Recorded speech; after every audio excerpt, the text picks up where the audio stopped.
ಒಂದು ವೇಳೆ bypass line ಓಡಿಸಿದ್ರೆ ನಮ್ಮದು ರೆವೆನ್ಯೂ ಕಡಿಮೆ ಆಗ್ತೈತಿ ಮೇನ್ ರೈಲ್ವೆ ಸ್ಟೇಷನ್ ಅಂತ.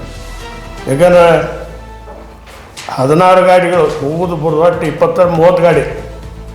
ಈ ರೆವೆನ್ಯೂ ಬೈಪಾಸ್ಗೆ ಹೋಗ್ಬಿಟ್ರೆ ಇದು ರೆವೆನ್ಯೂ ಕಡಿಮೆ ಇತ್ತು ಅಂತೇಳಿ ಇದ್ದ ಸ್ಟೇಷನ್ನ ಕೆಡತಕ್ಕಂಥ ಒಂದು ಪರಿಸ್ಥಿತಿಯನ್ನು ತಂದು ಒಡ್ಡಿದ್ರೆ ತಪ್ಪೇನ ಆಗೋದು ಅವರು ಮಾಡ್ತಕ್ಕಂಥ ಉದ್ದೇಶನ ಅದು.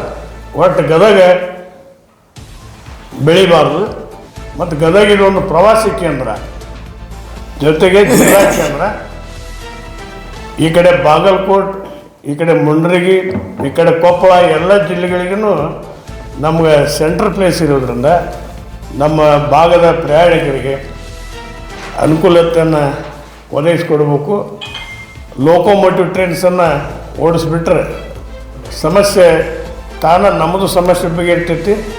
ಸನ್ಮಾನ್ಯ ಜಿಗಣಿಗೆ ಹಾಗೂ ಸನ್ಮಾನ್ಯ MB ಪಾಟೀಲ್ರ ಸಮಸ್ಯೆನೂ ಬಗೆಹರ್ತೈತಿ.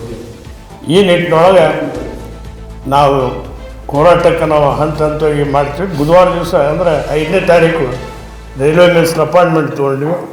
ಅಲ್ಲಿ ಹೋಗಿ ಅವ್ರನ್ನ ಕನ್ವಿನ್ಸ್ ಮಾಡಿ ಮುಂದೆ ಏನಾಗ್ತೈತೆ ಅನ್ನೋ ನೋಡಿ ಮತ್ತೊಂದು ನಾವು ಕೊಡಕ್ಕೆ ಬರ್ತದೆ. ಸ್ಟೇಷನ್ ಹಾಕಿ ಕಟ್ಟಿದ್ವಿ 24 ಕೋಟಿ ರೂಪಾಯಿ ಕೊಟ್ಟು ಸ್ಟೇಷನ್ ಕಟ್ಟಿ ಇರ್ತಕ್ಕಂಥ ಗಾಡಿಗಳನ್ನು ಕಿತ್ಕೊಂಡ್ಬಿಟ್ರೆ ಮುಂದಲ್ಲಿ ಏನೇನೋ ಸೌಕರ್ಯ ನಮಗೆ ಸಿಗೋದಿಲ್ಲ. ಹಂತವಾಗಿ ಒಂದೊಂದು ಕಿತ್ಕೊಂಡು ಹೋಗ್ಬಿಡ್ತಾರೆ ಅವರು. ಆದರೆ ಇದ್ರೊಳಗೆ ಸನ್ಮಾನ್ಯ ಹಿಂದಿನ ಸಂಸದರಾದ ಉದಯಶಿಷ್ಯರಿಗೂ ನಾವು ಹೇಳಿದ್ವಿ. ಅವರು ಕನ್ವಿನ್ಸ್ ಮಾಡೋಕ್ಕೆ ಅವ್ರು ಯಾಕೋ ಮನಸ್ಸು ಮಾಡಲಿಲ್ಲ.